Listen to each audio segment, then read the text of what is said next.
What's up, everyone? Welcome to another week of What You're Missing. I'm just going to jump right into the news. There's nothing really worth mentioning other than what happened last week. Because the videos came out last week on Tuesday and Wednesday, instead of my news reaching back through last Monday, it goes through last Tuesday because I included Monday in last week's video. It's all really small stuff that you don't care about, because if you're checking up to see what date these things came out, then we've got other problems. Or I guess if you care that much, that's fantastic, but there's still, yeah. One of us needs help. It's probably me, but it might be you. That's all I'm saying. So, jumping right into it, I know we've been talking a little bit about how over the last few months there's been a lot of discussion about eSports and how popular it is, the purchase of Twitch by Amazon, or I guess originally potentially by Google, and that whole discussion.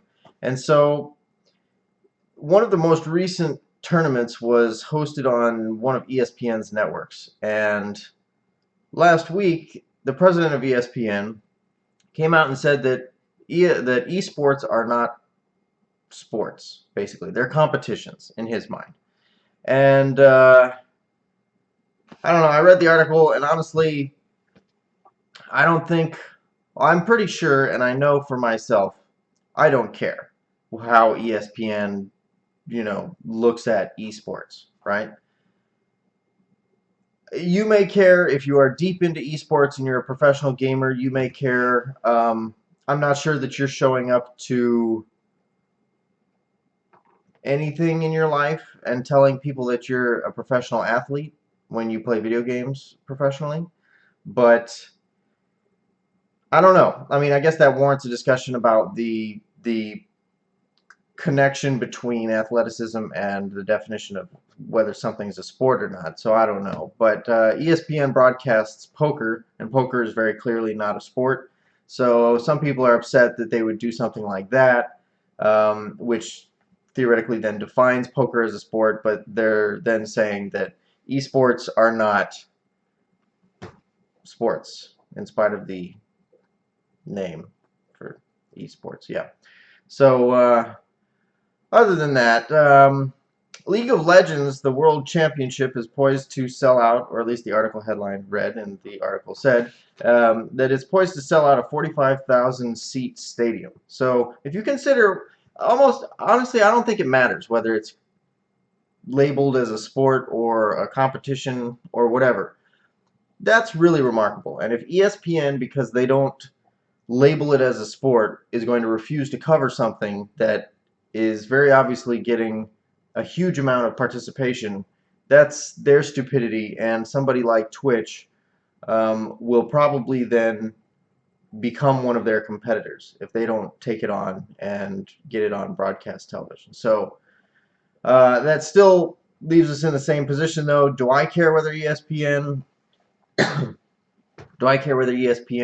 labels it as a sport? No. Do you? Probably not. Do professional gamers? Maybe, but again, maybe not. So a lot of noise for nothing, maybe, whatever. So I also found out today, in researching last week's news, that The Shadow of the Colossus has a live-action movie, or at least it has a movie that's being made. I don't know if it's live-action or not. I guess I should look that up. But they got a new director, a guy named Andres Muschietti, or Muschietti, depending on how you pronounce it. I would imagine he's Italian based on the spelling of his name.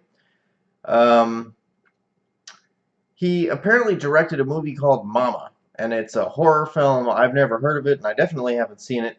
I don't watch horror, but yeah, there you go.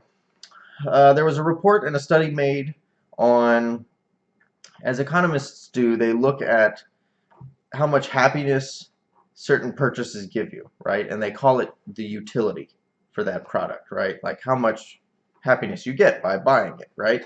And so if you think about it, it's just like an arbitrary thought or construct, because they use units of utility to compare products, right? To see how whether a certain consumer gets 40 utility out of a new MP3 player, and they get 50 out of a new DVD player. So their willingness to pay X amount of dollars should line up with the amount of utility that they get out of it. So that's the basic idea. But anyway, this report talks about the amount of happiness that you get out of buying video games and how that compares to other things. And the argument that they're making, and I think it's almost a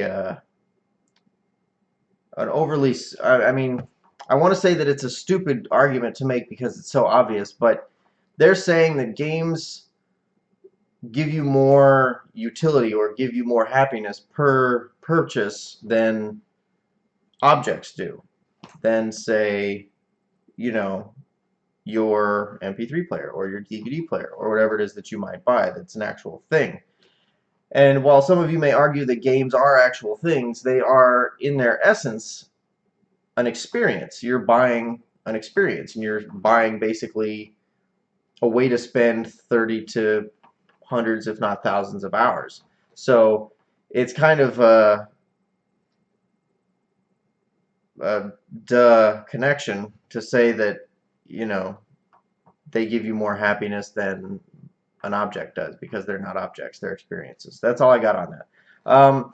There's a game that's being developed called This War of Mine, and it's about a group of civilians, possibly a family, in like as World War II is gaining speed, and it's the way the article talked about it is that it's the first sort of realistic look at war, and not from the sense of, you know, you've got these Call of Duty games, or there's some very, I'm blanking on the names of these games because I don't play them, but there's some very true and realistic war games that are first-person shooters, and you know, they work you through certain scenarios or campaigns within the war, and those are all very realistic in their own right and in their own genre. But this is looking at it from like a civilian standpoint, and your goal is to survive and to basically hide from the inevitable onslaught of war.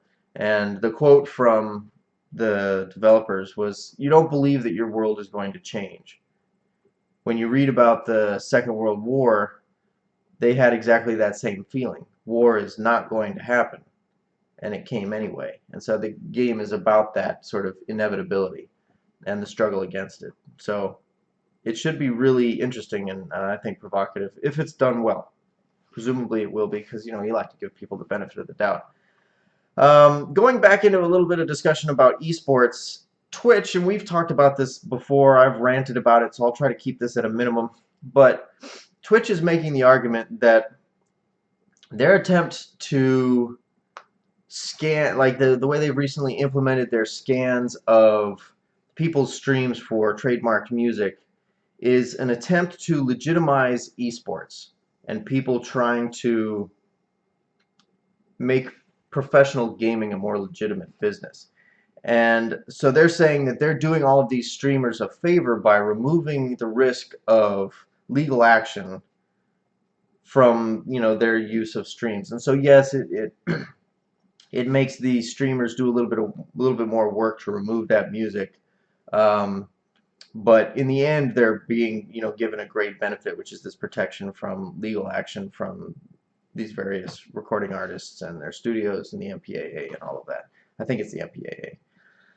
But, and so they're saying that really what it does is because it only like is doing this huge favor to the professionals, that they don't really care so much that it slightly inconveniences the personal and the individual streamers that aren't a part of this large conglomerate.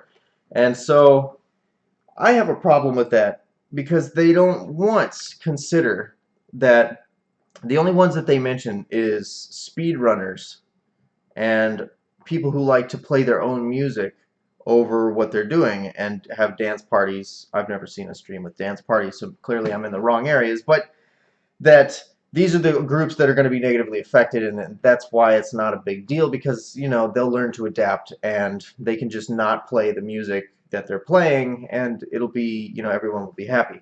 But they're overlooking the entire group of games that the game itself has music in it that they paid for, that you paid for by virtue of buying their fucking game. that now large swaths of that game are going to be muted because their algorithm can't tell the difference, and understandably so, between music that the game is playing versus music that you bought on your own and are streaming through and sort of like overlaying the game with. So they're just not getting it, and it's really frustrating. So I'm going to leave it there. You've heard my rant. That's enough of that. Lastly, an open letter was written to the gaming community by an indie developer, Andreas Zetcher. I'm sure I'm butchering his name, so I apologize. Andreas or Andre, I don't know. But this is a sort of a fallout from the whole Anita Sarkeesian thing that I was writing about and talking about last week. And so I'll read you the letter, but they've gotten over 2,000 signatures on this letter from developers and publishers and people in the gaming community. And so the letter reads as follows. We believe that everyone, no matter what gender, sexual orientation, ethnicity, or religion, has the right to play games, criticize games, and make games without getting harassed or threatened. It is the diversity of our community that allows games to flourish. If you see threats of violence or harm in comments on Steam, YouTube, Twitch, Twitter, Facebook, or Reddit, please take a minute to report them on the respective sites. If you see hateful, harassing speech, take a public stand against it and make the gaming community a more enjoyable space to be in. So it seems as though this is aimed at developers and publishers, although hopefully the gaming community at large, including people like you and me, will take heed of this, and I don't think anybody cares whether I sign an open letter or not, because I'm not really involved in the gaming community beyond what I do here and what little influence I have through this. But that said, I'm going to follow this and try to adhere to this. You should too, and if you get a chance to be public about it, please do so. Stand up for people. That's what it takes. I mean, it's all about bullying, and at this point and at our age, it's not just kind of calling someone a name and being done with it. It's like these are threats, and they're very real threats that are being made, and it's like the mean commentary is just a gateway to, we're all adults, and it means something now, and you know what it means when you say it and when you do it, and so do the people that are doing it. So stand up. Don't let that happen without any repercussion, or at least without anybody saying, hey, this isn't acceptable behavior here. It isn't acceptable behavior anywhere, and you should not be a party to it. So I will stand behind you. You should stand behind other people, and together we'll hopefully make this a better place. So that's all I got for this week. Thanks for tuning in. I guess I didn't post any YouTubes for Let's Play. It's over on Twitch if you want to go check out and see what I was doing. I'll talk a little bit more about that tomorrow. So tune in then. Go subscribe, tell your friends, and listen to the song Bang Bang. Make sure that you're in a place where you can dance without feeling ridiculous, because the song almost demands you to do so. So there you go. That's all I got. A little unrelated game thing. All right. Have a good week. Happy Monday, and I'll see you next week, or probably tomorrow.